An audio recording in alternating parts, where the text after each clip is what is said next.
नमस्कार दोस्तों, जय हिंद, वंदे मातरम। स्वागत है आपका अपने टीटी फैमिली शिक्षकों के परिवार जायसवाल कोचिंग सेंटर पर, पावर्ड बाय शिक्षा ही प्रकाश है। दोस्तों, आज की क्लास में हम बात करने वाले हैं, संस्कृत पेडागोजी क्लास रहेगी और इसमें हम बेहतरीन लाजवाब आपके 15 क्वेश्चंस करेंगे। 15 लाजवाब आपके सिलेबस के अकॉर्डिंग, एग्जाम पैटर्न के अकॉर्डिंग, पिछली ईयर में पूछे गए प्रश्नों के अकॉर्डिंग। और साथ ही साथ ये 4th नंबर क्लास है और इसके पहले भी 3rd क्लासेज हम कंप्लीट कर चुके हैं, जिसका आई बटन पे प्लेलिस्ट मिल जाएगा। सारे लेक्चर अपलोडेड हैं, सभी क्लासेज, सभी लेक्चर फ्री ऑफ कॉस्ट है, क्योंकि ये राष्ट्र हित में टीटी फैमिली है, शिक्षकों का परिवार, आवर टीचर्स फैमिली है। साथ ही साथ जिनको भी संस्कृत के टॉपर नोट्स चाहिए, जिसमें आपका कंक्लूजन रहेगा, वर्ग 3 एग्जाम को फतेह करने के लिए इम्प्रूवमेंट, आपको बहुत कुछ मिलने वाला है, नॉलेजबल होने वाला है। जिनको टॉपर नोट्स चाहिए, स्क्रीन पर दिया गया नंबर आप लोगों को व्हाट्सएप कर देना है, ठीक है। चलिए तो शुरुआत करते हैं। सभी लोग ध्यानपूर्वक प्रश्न को समझेंगे और फीडबैक करेंगे। पहला प्रश्न आप लोगों के है, सभी लोगों को कमेंट करके बताना है। मेरे प्यारे प्यारे भाइयों की प्यारी प्यारी बहनें, गृहिणी, जिनका सपना है अध्यापक अध्यापिका बनना, शिक्षक बनना, जायसवाल सर आप सभी का अभिनंदन और स्वागत कर रहे हैं। प्रश्न पूछा जा रहा है, भाषा अध्ययनार्थम अंतिम प्रयत्न भवति। भाषा अध्ययन का अंतिम प्रयत्न क्या होता है? सभी लोग बताइएगा। जी हाँ, भाषा अध्ययन का अंतिम प्रयत्न होता है भाषणम, लेखनम, वाचनम, श्रवणम। और ये वर्ग 3 में आया हुआ प्रश्न है, इसलिए ध्यानपूर्वक आप सभी को समझना है कि भाषा अध्ययन में अंतिम प्रयत्न कौन सा होता है। अंतिम प्रयत्न का मतलब क्या होता है? आप सभी लोग जानते हैं 4 हमारे हैं कौशल। पहला होता है सुनना, श्रवणम, बोलना, भाषण, सुनना, बोलना। बोलने में क्या आ जाएगा? सुनना, बोलना, पढ़ना यानी वाचनम, लेखनम। तो अंतिम पूछा जाए तो अंतिम हमारा लेखनम होता है, तो यहाँ पे लेखनम वाला ऑप्शन सही हो जाएगा। आई होप सभी लोग अच्छे तरीके से समझ गए होंगे, ठीक है। आइए बात करेंगे दूसरे प्रश्न की। दूसरा प्रश्न यहाँ पे दोस्तों पूछा जा रहा है, बहुत अच्छा प्रश्न है और सभी लोगों को फीडबैक भी अच्छा बेहतरीन तरीके से आप लोग कर रहे हैं। इसी तरह फीडबैक करते रहिए, वो दिन दूर नहीं जब आप लोग अध्यापक अध्यापिका बनेंगे, शिक्षक बनेंगे। संस्कृतम अस्ति, संस्कृत क्या है? विश्लेषणात्मक भाषा है, संरचनात्मक भाषा है, विमर्शनात्मक भाषा है या संश्लेषणात्मक भाषा है? सभी कमेंट कीजिएगा। जी हाँ, मेरे सभी शिक्षक बंधु, सभी अध्यापक अध्यापिकाएं, सभी कमेंट कीजिएगा। जायसवाल सर आप सभी का हाथ जोड़कर अभिनंदन स्वागत कर रहे हैं, सभी शिक्षक बंधुओं का। तो संस्कृत हमारी यहाँ पे पूछा जा रहा है, संस्कृत का बताना है सभी लोगों को, ठीक है। तो संस्कृत यहाँ पे क्या कहला जाएगी? तो आप सभी लोग जानते हैं संस्कृत जो होती है वह संश्लेषणात्मक भाषा होती है।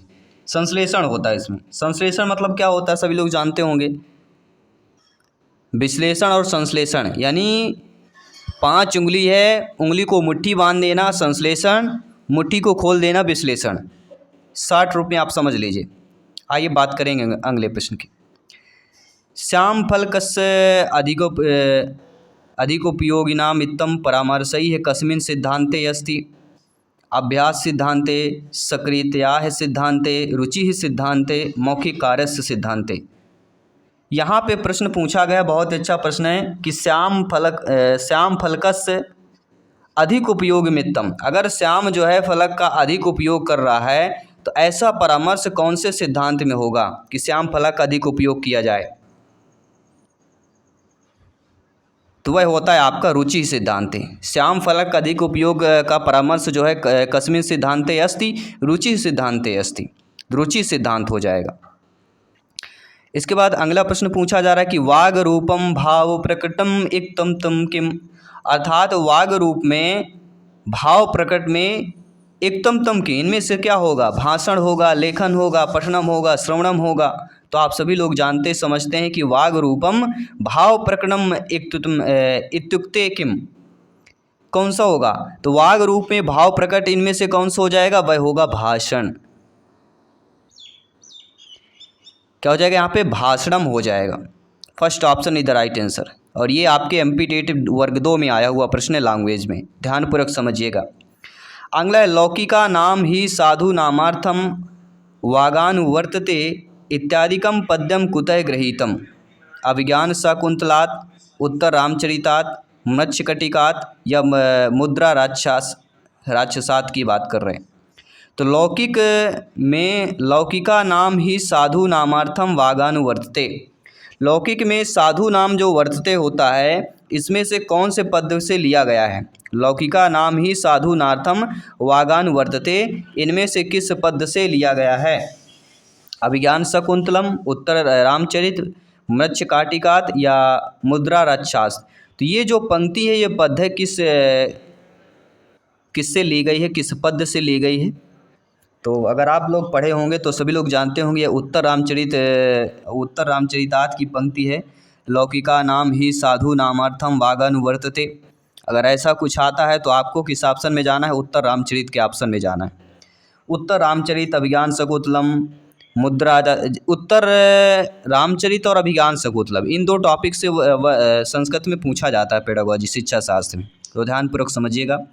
अगला, रिक्त स्थानम पूरित्वा सूक्ति संयोजत जननी जन्मभूमिश्च गरीयसी। अब रिक्त स्थान की पूर्ति करना है, कौन सी सूक्ति है? जननी जन्मभूमिश्च गरीयसी। तो ज्ञानादपि, धनादपि, स्वर्गादपि या भूमेरपि, कौन सा होगा? तो आप सभी लोग जानते समझते हो, ज्ञानी सर्वव्याख्याता लोग हैं कि जन्मभूमिश्च, और यहाँ पे आपका ऑप्शन कौन सा होगा?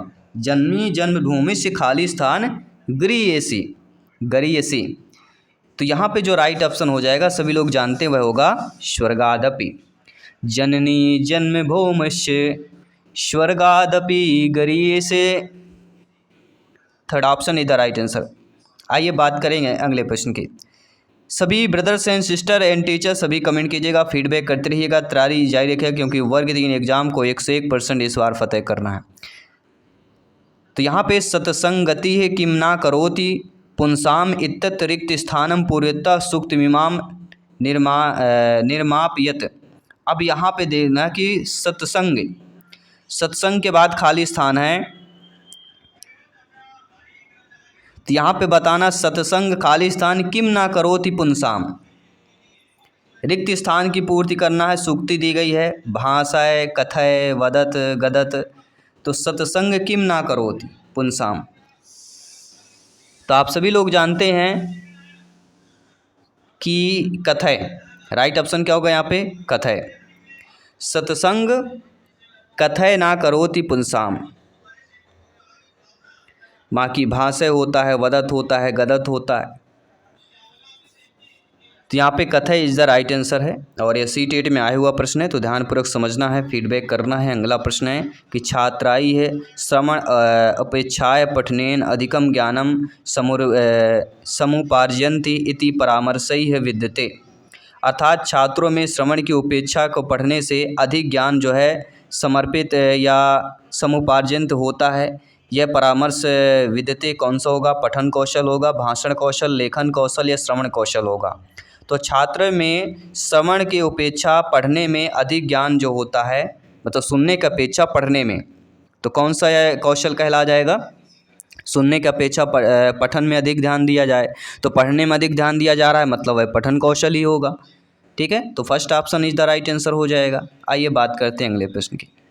अगला प्रश्न है आकाशवाणी इति किम्ना प्रकारकम साधनमस्ति। ये वर्ग 3 में आया हुआ प्रश्न है, ध्यानपूर्वक समझिएगा। आकाशवाणी इति किम्ना प्रकारकम साधनमस्ति। दृश्य साधनम, श्रव्य साधनम, क्रिया साधनम। दृश्य, शब्द या साधन, इन 4 जो ऑप्शन है, इनसे एक प्रश्न जरूर पूछा जाता है एग्जाम में। तो आकाशवाणी इति किम प्रकारकम साधनम अस्ति, आकाशवाणी इनमें से कौन से प्रकार होगी? आकाशवाणी क्या होती है? आकाशवाणी मतलब सुनाई देना, होता कि नहीं होता? तो यहाँ पे कौन सा हो जाएगा? सभी लोग बताइए। आकाशवाणी श्रव्य साधनम अस्ति।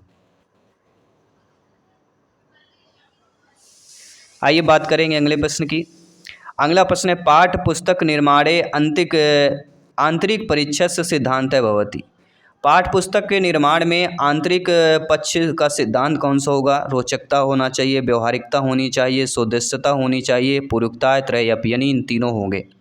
तो पाठ पुस्तक के निर्माण में आंतरिक पक्ष का सिद्धांत इनमें से होना चाहिए। तो कौन सा ऑप्शन यहाँ पे सही हो जाएगा? तो रोचकता में भी होनी चाहिए, व्यवहारिकता भी होनी चाहिए, सौदेश्यता भी होनी चाहिए, कुछ उद्देश्य भी होना चाहिए। रोचक भी होना चाहिए जिससे बच्चे पढ़ें, व्यवहारिकता भी होनी चाहिए। तो पाठ्य पुस्तक निर्माण में इन तीनों पक्षों को ध्यान दिया जाता है। पूर्वोक्ताय त्रयेऽपि, डी ऑप्शन इधर राइट आंसर हो जाएगा।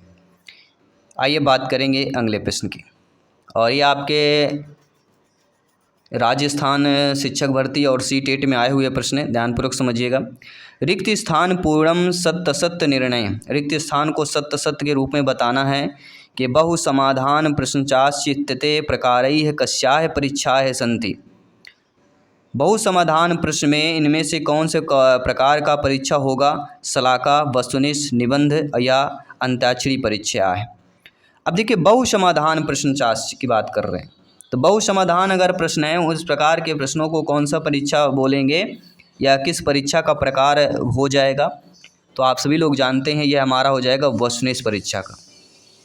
क्या हो जाएगा यहाँ पे? सभी लोग बताइए। बहु समाधान प्रश्चास इत्यादि प्रकारः कस्य परीक्षाः सन्ति? वस्तुनिष्ठ परीक्षाः सन्ति। किसी भी प्रश्न पर डाउट हो बेफिक्र आप लोग कमेंट कर सकते हैं, फीडबैक कर सकते हैं। आइए बात करेंगे अगले प्रश्न की। शिक्षा क्षेत्रे उपचार इति शब्दस्य को अर्थ है। शिक्षा क्षेत्र में उपचार शब्द का अर्थ क्या होता है? अधिगमन, अवबोधनम, शौरविधा, दोषाणाम निराकरणम या संप्रेषणम।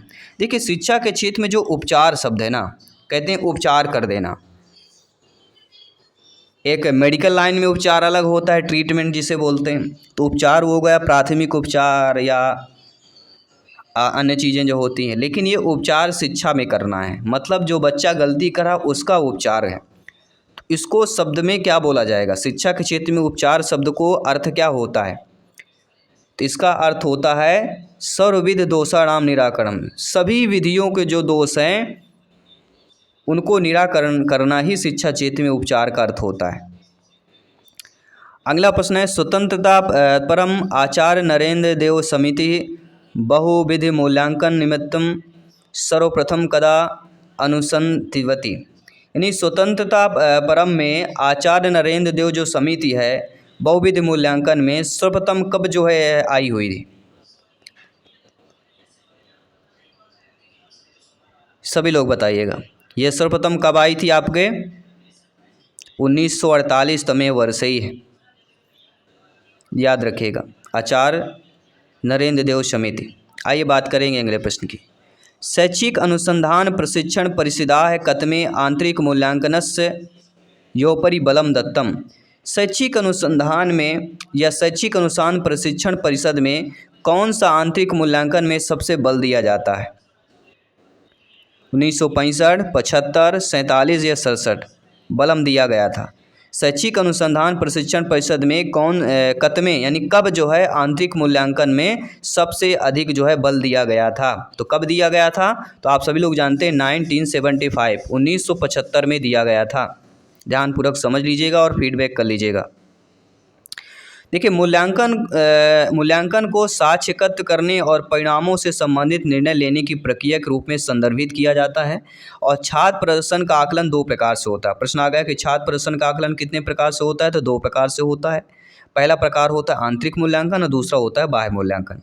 आगे आने वाले प्रश्नों पर इन पर भी चर्चा करेंगे। आंतरिक बाह्य मूल्यांकन से प्रश्न आपके एग्जाम में प्रश्न जो है पूछे जाते हैं, तो सभी प्रश्नों को अच्छे से यहाँ पे रिमाइंड करना है, माइंड की मेमोरी में सेव कर लेना है, क्योंकि ये सारे क्वेश्चंस आपके एग्जाम में काम आने वाले हैं।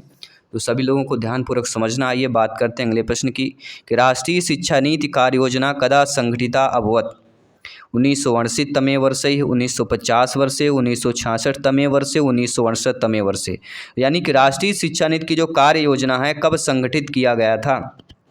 सभी लोग बताइए मेरे प्यारे प्यारे सभी शिक्षक बंधु जिनका सपना है शिक्षक बनना, अध्यापक अध्यापिका बनना, सभी लोग कमेंट कीजिएगा। तो राष्ट्रीय शिक्षा नीति कार्य योजना कब जो है संगठन किया गया था? तो यह किया गया था 1968, याद रखिएगा।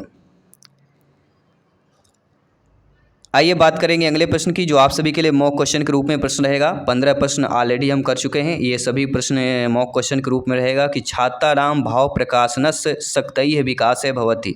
छात्रों में भाव प्रकाश का शक्ति का विकास किससे किया जाएगा? वाद विवाद विधिना से, पारायण विधिना से, प्रश्नोत्तर विधिना से या पाठशाला विधिना से? तो छात्रों में भाव प्रकाशनस्य शक्ति का विकास किससे किया जाएगा, किस विधि से किया जाएगा, ये आपको कमेंट करके बताना। ये आप सभी के लिए मॉक क्वेश्चन के रूप में प्रश्न दिया गया है। साथ ही साथ 15 में से आप लोगों को कितने आंसर सही हो ये भी आपको कमेंट करके बताना, फीडबैक करके बताना है।